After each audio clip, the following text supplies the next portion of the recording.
Hello and welcome to another exciting episode of Can It Take a K26? The show where we take a variety of blasters and see if they can be upgraded using a K26 spring. And if not, what can they be upgraded with? I'm your host, Captain Xavier, and today we're going to be looking at a pair of Overwatch blasters that I have been wanting to get but just couldn't justify the price. Then, Black Friday came along and they all went on sale. So, we're gonna do them. Starting with the McCree blaster. It just says McCree. McCree blaster, McCree pistol, I don't know. As you can see, it's still in the box. Never been opened, never been sniffed. Let's open it up and take a look. I forgot to bring a knife. I'ma cut ya. Huh. All right, well, we apparently have the instruction book, or it's just called McCree. Spur, trigger, pin, barrel, slide. Yep. Stuff. Lovely. That's neat that they do the instructions like that. Apparently we get give me a badge, which is actually metal. And then the belt loop is plastic, but that's neat. I like that. And then, of course, the ammunition up here along the top and the blaster itself. Give me the thing. Give it to me. How dare you? All right. Well, first off, it is huge and ridiculous. The spur is rubber, so that's not going to hurt you. The hammer does nothing. The hammer is made of lies. Because the way this works is you prime it, and the cylinder opens up, allows you to load a single round. I suppose you could actually load more than one round. We'll find out. And then when you prime it forward, it closes, and you fire it. That is already a remarkably beefy prime. The hammer does come back and hold back when you prime it. So, I mean, it looks neat. But we want to know if this thing can take a K26, or if that would actually be a downgrade like it is with many. The safety is all the way up there? It's weird. Jam release. Other than that, it's actually fairly comfortable. And I like the look of it. I mean, it's ridiculous for being a single shot blaster, as well as indirect, because the plunger tube's going to be probably down here, and then the air is going to travel up and around, which is interesting. We have seen that before.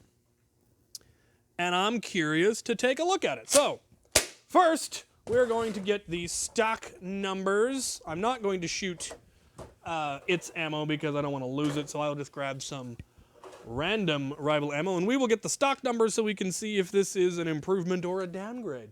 Next, you will notice I am indeed still wearing a Santa hat, and that is because it is festive and cold here right now.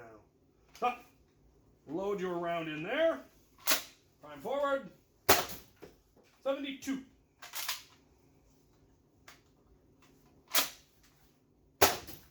66. 68. 71. 68. Just in case, I'm going to fire one of their rounds and see if it makes a difference. 83. It did. Now I'm curious. 84. What was wrong with that pink ammo?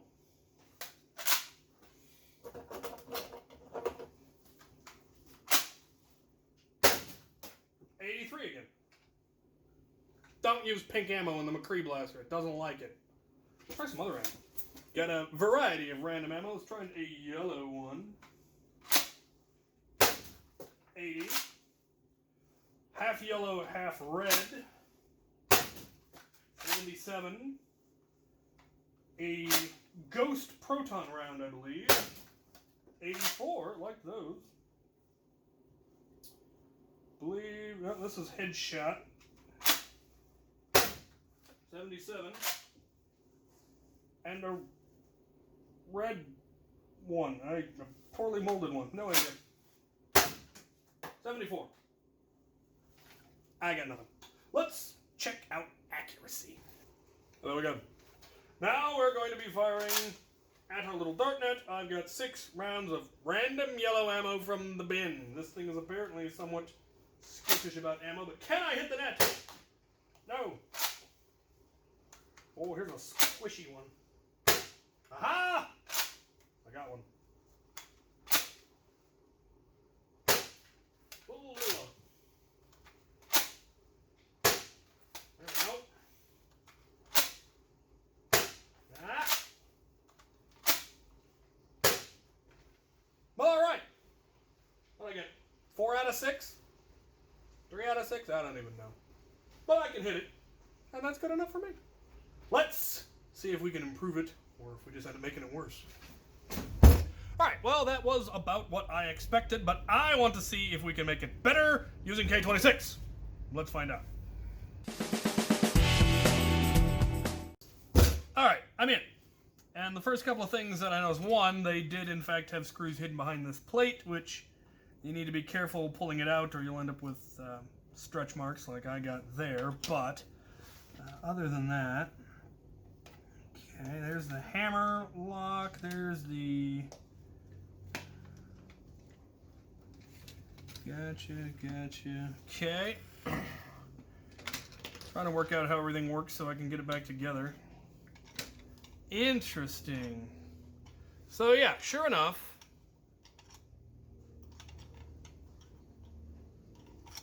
I wasn't expecting the center post there to actually be the plunger tube. That is interesting.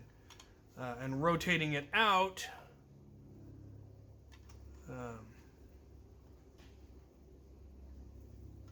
fascinating. So this back here is where the air actually travels around, and the barrel actually pushes back into there to give you what's probably a pretty good seal. I was worried that there was going to be a lot of leak in the cylinder gap, but that actually seals pretty good. Big plunger tube, as expected. And here's our main spring. That is all really quite fascinating. Hopefully I can get this back together.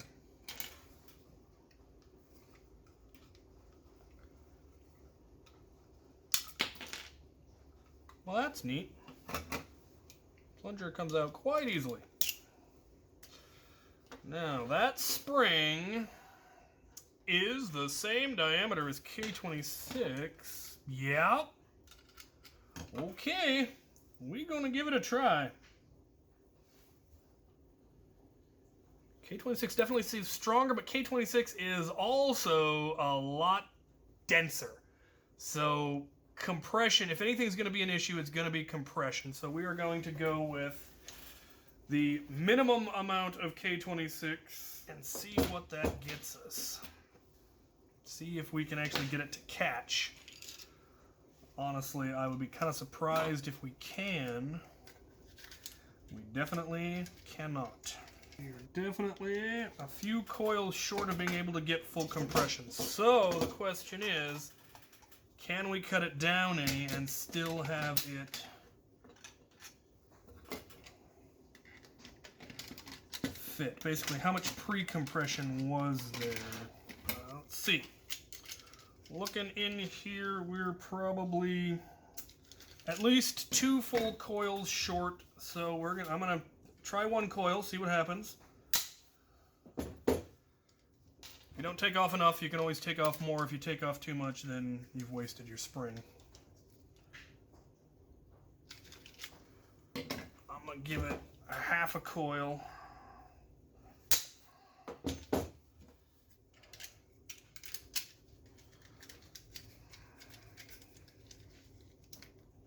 All right, we are getting sufficient compression to catch whether the offset plunger, that's a really beefy offset plunger system, so I am hopeful. There is definitely still a little pre-compression, so that's good. Oh, Lord, how did this fit in here?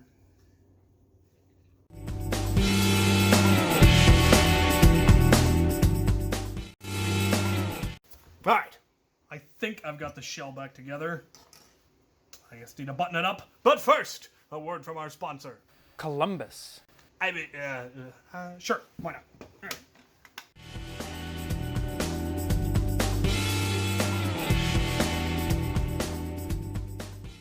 Well, I got it in there, and it's a lot beefier, but now it is difficult to operate, but it works. So, I'm gonna go get the numbers on what I've done, and then I'm probably gonna take a coil or two out, and maybe more, because that is just unpleasant to operate now, but science wants to know. Alright, here we go with the K26 McCree 113.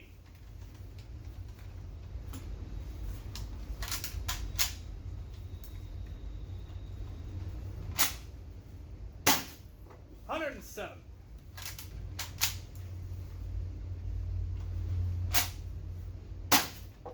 96. 97 again.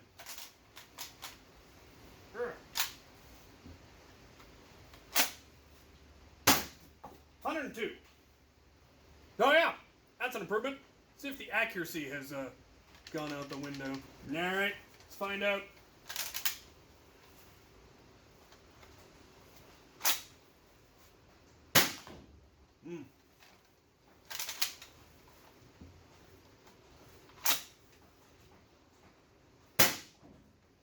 Can't even tell where it's shooting.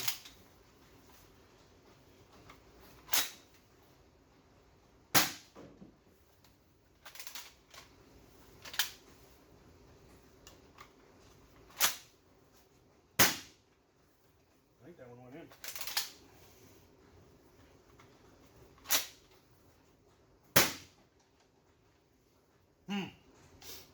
Dubious. Dubious, I say. Back to the bench. Alright, well, definitely an improvement. We're up from the low 80s into the 100, 110 range. But it is now genuinely unpleasant to operate and doesn't operate as smoothly. It does work, but I'm definitely going to downgrade it a little bit before I fully reassemble it. I'd like to get it in the 90s. If I can get it into the 90s and not have spring rattle, I will deal with a heavy prime.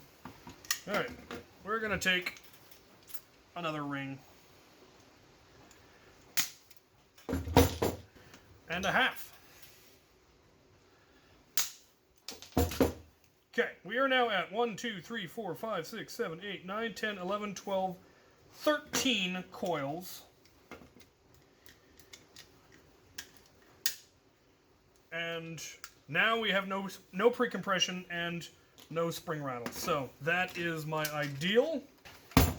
Alright, well, after taking out an additional 1.5 coils, bringing it to 13 coils total, so there's pretty much no pre-compression, it is now a much less painful prime. It is also a much more reliable prime. There was some issue with this not wanting to pop out quite right when it had the longer coil, and it is still hitting 100 FPS reliably, which puts it right up there with most of your stock blasters.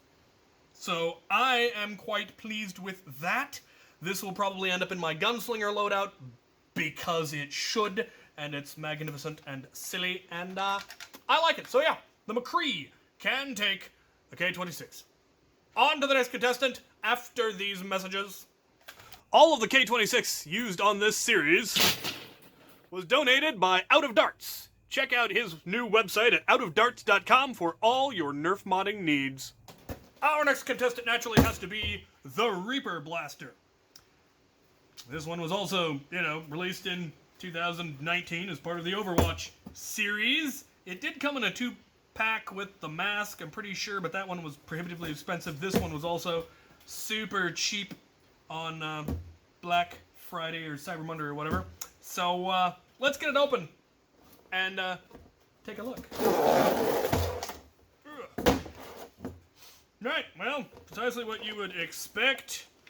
You've got your little rule or instructions. Uh-huh. Uh-huh. Uh-huh. Uh-huh. This one comes with 8 rounds, and I believe it actually does have an 8-round internal magazine, which would actually make it pretty cool in my opinion.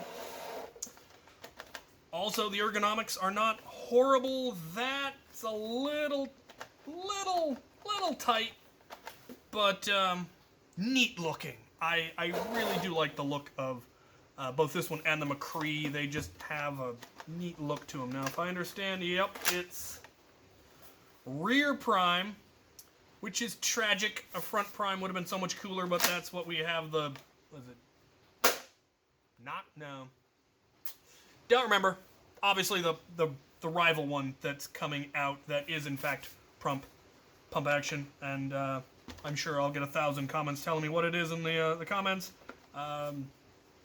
Anyway, yeah, it has a priming port that opens in the top. It doesn't have a jam door, which is nice. Makes it very easy for someone to design a speed loader that would lock onto there. All right, will it in fact hold 8 rounds?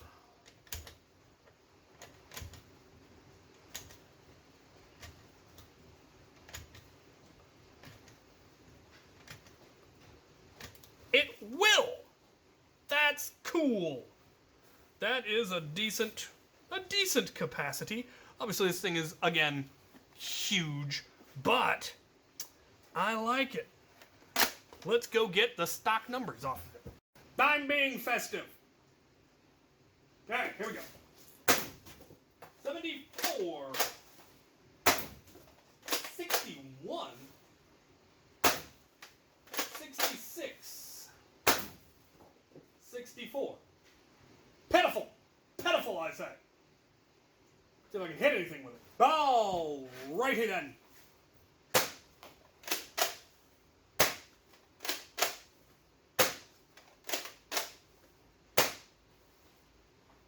Well, it's actually fairly accurate, but you can kind of see them arc in there. That's, I need some more juice. Let's see what we can do. Right, well, I am not impressed. It's entirely possible that, like one of my Deadpool Chronieces, I've got a lemon bad seal or something, so we're gonna pop it open and see what do. Alright, we're in! And now, it's just a, what, Jupiter? Jupiter in here? I think it was a Jupiter. I am not sure where this part went. Not sure what it does. But that's where it goes. Oh, jeez. It gets flung is what it does. Okay, well, obviously, since it's basically just a Chronos, we can fairly easily test. Obviously a lot of pre-compression. See if we can work out how much. There is a fairly ridiculous amount of pre-compression. Good. Good. Then I'm slightly less worried about being able to get K26 in here because with this spring it's almost completely compressed. It looks to be fairly densely compressed. But we don't need a full K26. Unfortunately, that one's going to be too small. I think I'm going to have to go get another coil. Are going to need to trim down these support things, which hold the main spring's a little bit wider and is a thinner spring, or a smaller gauge wire, so you have to have these spacers to hold them better. Okay, that caught, and that is pretty dense. Let's see if I can put this thing back together. I think I want to add a little bit of lubricant to that O-ring because that does seem a little dry. That might have been why we were getting low numbers. Alright, K26 is in. It's time to button it up after a word from our sponsor. Sticky. No, seriously. Gonna drag him up here, get those words. You just wait.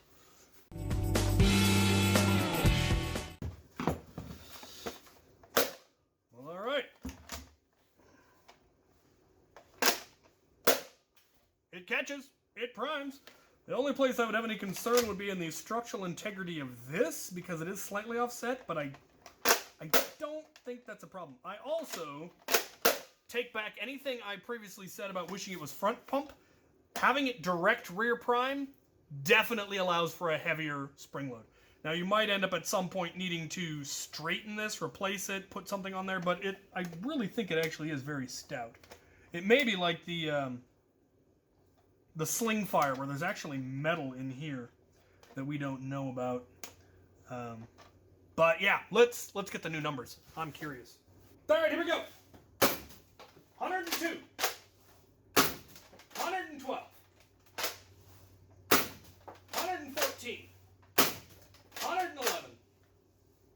Yeah, that'll do. And it is not a difficult prime. It doesn't feel like anything's breaking or overstressed. It doesn't even feel like a difficult prime. That's nice. That's buttery. All right, let's see if I can hit anything with it. All right, now for accuracy at relatively short range. Oh, that world of difference. Oh yeah. Yeah. Oh no, I'm at a ball. Jungly balls. All right, well that is a decided improvement. Again, may have had a lemon. I don't know if perhaps adding a little bit of lubricant is what made the difference, or if it was all in the K26. That spring does feel fairly wimpy. I don't know if maybe the Overwatch blasters are inherently wimpier. Couldn't tell you. Haven't played with enough of them. But getting this up to well over 100 to 110 with a perfectly acceptable prime, I like it. I like it. All right, let's recap. All right, for those of you just tuning in or who just skipped to the end to see the results, that was a yes for the McCree blaster, getting it up to 100 FPS quite acceptably, though the prime is a bit stout. And that was a yes for the Reaper blaster, getting it up to 110 and without a horrific prime. So both of these are a yes. Not really surprising because they are rival blasters. I was surprised at how poor the stock performance was, and I don't know if that's because I got lemons or if they're just all like that. Who knows? I don't know what I'll ever use with these. This one is almost certainly going into a Wild West loadout. I might give it a paint job, though I like the aesthetic as it is, honestly. The Reaper Blaster may become a back-mounted shotgun. It is a size that would fit into at least a couple of my various holsters. I wonder if it will fit in that one. It will not. It will fit in this one. Oh, yeah. Yeah. Lovely. Lovely. Now, apparently I need to get, 18 of these holsters and make a Reaper loadout like my Hammershot loadout, because that was about every third comment on my Hammershot loadout was, it's like Reaper, you're like Reaper, it's the Nerf Reaper. I've never actually played Overwatch or watched any of it. I assume he has a lot of guns and just throws them away after he shoots them? Anyway, yeah, very pleased with the performance. This one was a dream to open up and take apart. I mean, it's almost as easy as the Chronos. This one, not so much. I don't want to open up this one again. Getting that little tab to stay in place is difficult. So if you do decide to upgrade yours, that little tab that interacts with the inner barrel, that one is the one you got to watch out for. All right, there you have it. I hope you all have a wonderful winter holiday if you celebrate one. I will be celebrating Yule with my family in Idaho. That should be a lot of fun. As a result, Friday fan mail next week may be delayed depending on whether I get back in time. We'll see. I will try to get some videos up, filmed and uploaded and ready to be released next week while I'm out of town, but if I don't, you should be, you'll survive. All right. If you have any suggestions for what you'd like to see next, I do have a few more that I need to do, but I am always open to suggestions. And as always, thank you for watching. Maha!